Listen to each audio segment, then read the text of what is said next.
అయ్యో! So, fridge నుంచి తీసిన ఈ కోకోనటు కొద్దిసేపు ఇలాగా అంటే కొన్ని క్షణాలు ఇలా ఉంచేసరికి మెత్తబడిపోయి ముక్కల్ని చాక్‌తో కట్ చేస్తున్న పని లేకుండా ఇలా చేత్తోనే పీసెస్ చేసేస్తున్నానండి చిన్న చిన్న ముక్కలుగా.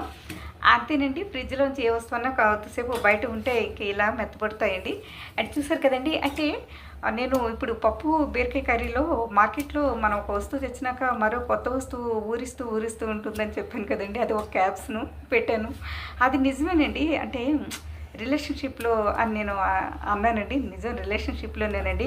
మన చాణక్యనీతి, మన చరిత్ర, ఇంకా ఏ చరిత్రైనా ఫిలాసఫర్స్ చెప్పినా ఇక్కడ ఏ బుకిష్ లాంగ్వేజ్ అని నేనైతే గ్రంథాల్లో రిటర్న్‌గా చేసింది గ్రంథాన్ని కూడా నేను నమ్మనండి.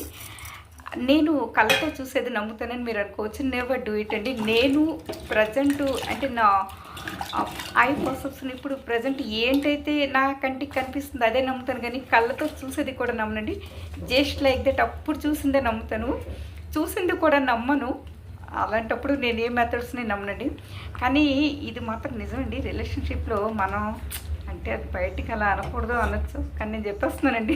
నిజమే కదండీ! మనం ఒక వస్తువు తెస్తాం. మరో వస్తువు అంతకు మించి మనకు ఊరిస్తూ ఉంటుంది. కానీ ఏం చేస్తాం? నో. Thanks for watching.